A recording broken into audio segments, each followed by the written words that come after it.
ધ્રાંગધ્રામાં મૈત્રી ગાંધી આયોજિત સમર કેમ્પના સુંદર આયોજનને વાલીઓએ વધાવ્યું। ધ્રાંગધ્રા શહેરમાં વાણિયા શેરી વિસ્તારમાં દીકરીની જોડી અલ્પાબેન ગાંધી અને જાણીતા યુવા કોરિયોગ્રાફર મૈત્રી ગાંધી દ્વારા 10 દિવસીય સમર કેમ્પનું સફળ આયોજન પાર પાડવામાં આવ્યું હતું, જેને વાલીઓએ ખૂબ જ આવકાર્યું હતું। આજના યુગમાં બાળક નિર્દોષ આનંદથી અળગો બનતો જાય છે।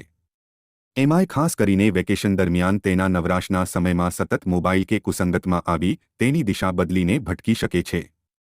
ત્યારે ધ્રાંગધ્રામાં મૈત્રી ગાંધી દ્વારા ઉનાળુ વેકેશનમાં બાળકોને સ્પોર્ટ્સ, હેન્ડીક્રાફ્ટ, યોગા, ડાન્સ, પ્રવાસ, પોઝિટિવ એટીટ્યુડ અને પ્રમોદ આપતી રમતો સાથે જોડતા સમર કેમ્પનું ગત વર્ષની માફક આ વર્ષે પણ આયોજન હાથ ધર્યું હતું। ધ્રાંગધ્રા શહેરના જુદી જુદી ખાનગી શાળાના અનેક વિદ્યાર્થીઓ આ સમર કેમ્પમાં જોડાયા હતા અને જુદી જુદી એક્ટિવિટીમાં ભાગ લીધો હતો। ત્યારે અલગ અલગ પરફોર્મન્સમાં રેન્ક લાવનાર વિદ્યાર્થીને સ્પેશિયલ ઇનામ આપવામાં આવ્યા હતા તેમજ સમર કેમ્પમાં ભાગ લેનાર દરેક બાળકને સન્માનિત કરવામાં આવ્યા હતા।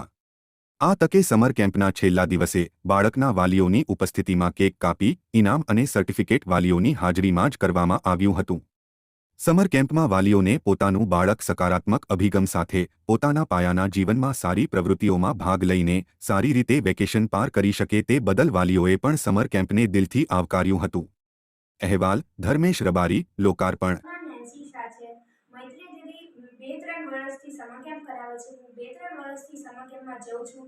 એ બહુ બધી એક્ટિવિટીઝ જેમ કે dance, art and craft, drawing બહુ બધી એક્ટિવિટીઝ કરાવે છે। આ વખતે દર વખતે એ લોકો પિકનિક પાર્ટી બધું ઓર્ગેનાઇઝ કરે છે અને આ વખતે મૈત્રી દીદી ત્રિમંદિર લઈ ગયા હતા। ત્યાં બહુ બધી ગેમ્સ રમાડી, બહુ બધી અમે મસ્તી કરી અને પછી આ વખતે મેં પાર્ટી પણ ઓર્ગેનાઇઝ કરી હતી। એમાં પણ બહુ બધી ગેમ્સ રમાડી, અમે બહુ બધી મસ્તી કરી અને બહુ જ મજા આવી। બધા બાળકોને નવા નવા ફ્રેન્ડ્સ મળે છે। બધા પેરેન્ટ્સને નવા નવા એકબીજા સાથે મતલબ બધા મળી શકે છે અને જે બાળકો બધા શરમાતા હોય છે એ એકબીજાને જોઈને બધું શીખી શકે છે, નવી એક્ટિવિટીઝ ને બધું શીખી શકે છે।